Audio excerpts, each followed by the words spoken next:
Hey everybody. The last couple of hours have been pretty productive. Um, so the most reliable water filter that I have used in the last couple of years is not working very well. I don't know if it's a matter of just this water is so murky and gross that I can't filter it all out. Started out, seemed like it was okay. Tasted a little bit, seemed like it was okay.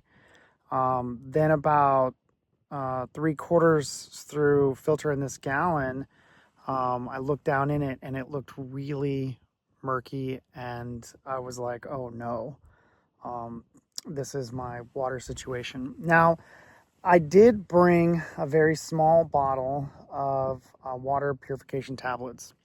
I don't really know how well that's going to work, especially with like sedimentation being in it.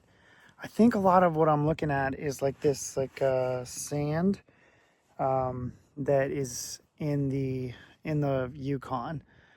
But I also brought, it was almost kind of more of an accident because it just hadn't got taken out from the last trip, this little MSR pump filter.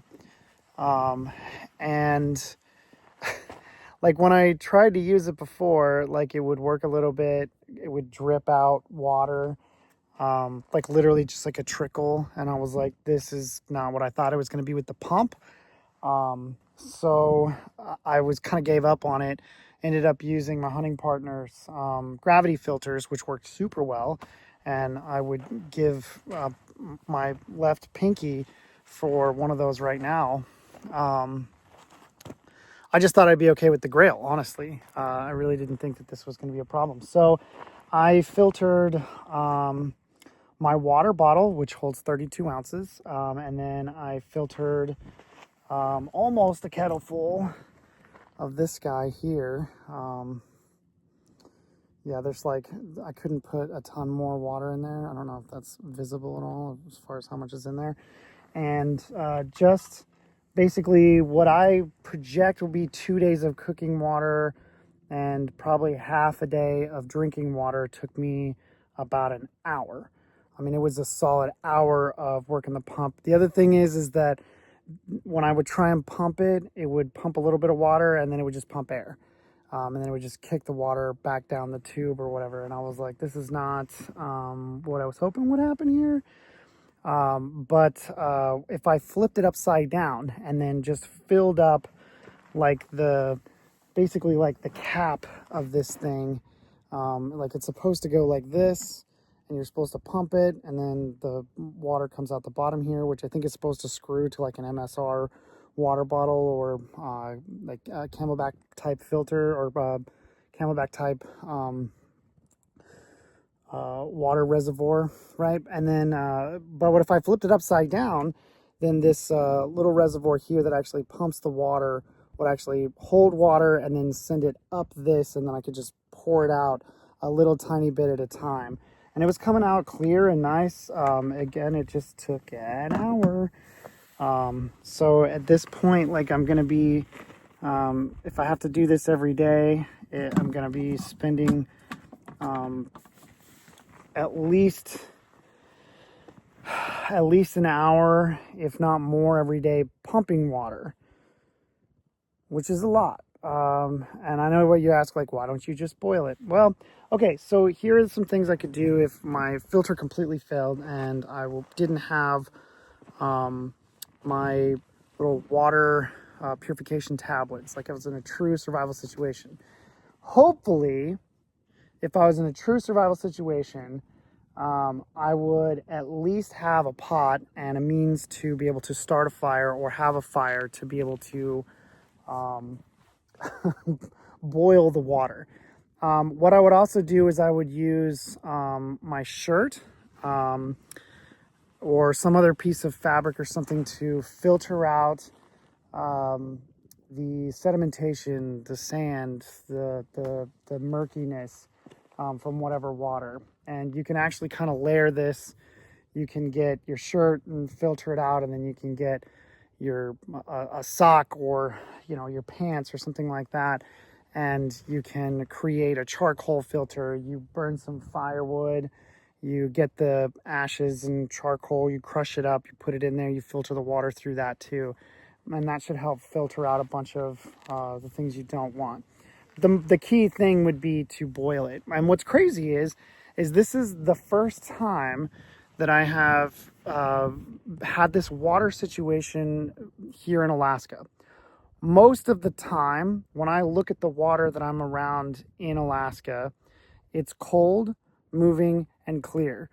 Which those three things in a survival situation, you could just drink as is, and you would most likely be okay. Now, if you did get sick, at least you would be hydrated for that much longer.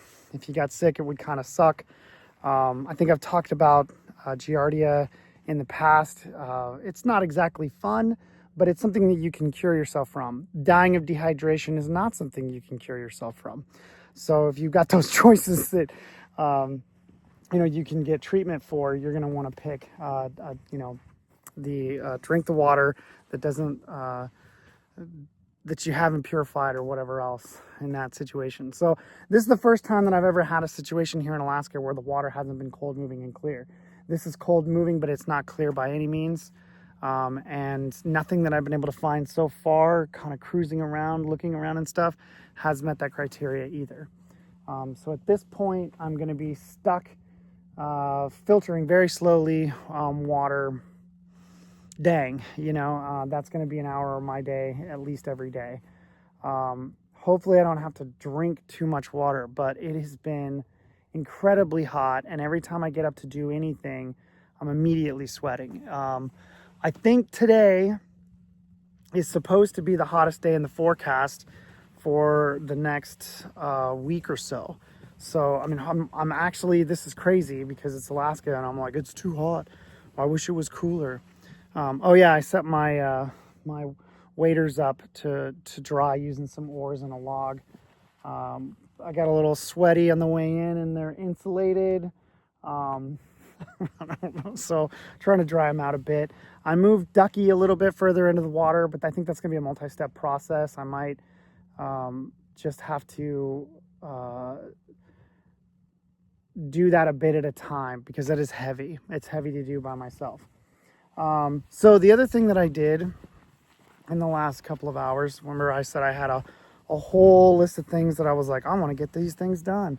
Water being the most important thing, moving Ducky a little bit, hanging up my waders.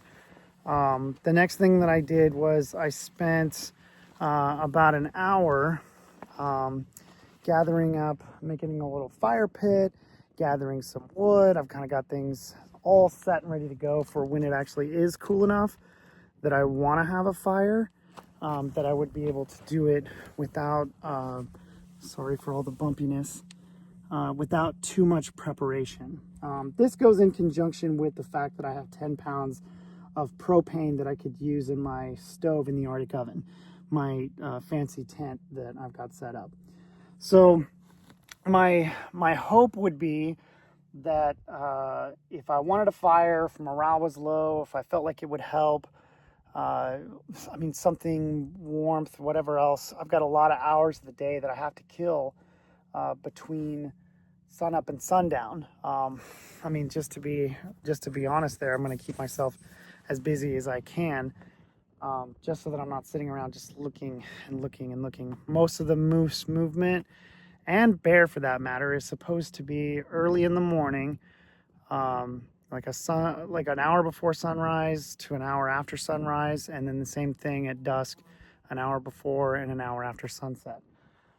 So during the day, I'm just trying to keep myself busy, rested, fed, and do all the surviving things that I need to do. So I have gathered firewood, which is kind of this like weird sort of Yukon driftwood type thing that happened on this dry part of what the map would show is all Yukon here, but it's clearly way over there. So I gathered up some rocks, gathered up some wood. I have it measured in different sizes. I don't know if you guys took note of that. I have like a couple of smaller pieces of wood, and then I have a bed of basically twigs and things like that. They're like pencil size. And then I've got one big piece of wood that I'm hoping I can dry out and kind of get that to burn down a little bit and fall in there. And that way I have something that kind of holds heat overnight, as well as a couple of these logs that I'm going to try and dry out that I've got next to it. And then I've got some smaller twigs and some more organized pieces of wood and things like that as well.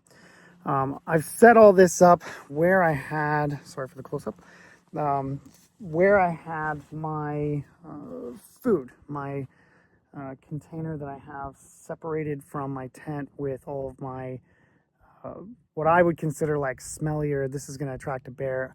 I don't know how good they can smell, like how powerful their sense of smell is, that they would be able to smell in a bucket, in a sealed bag to go after some freeze-dried food.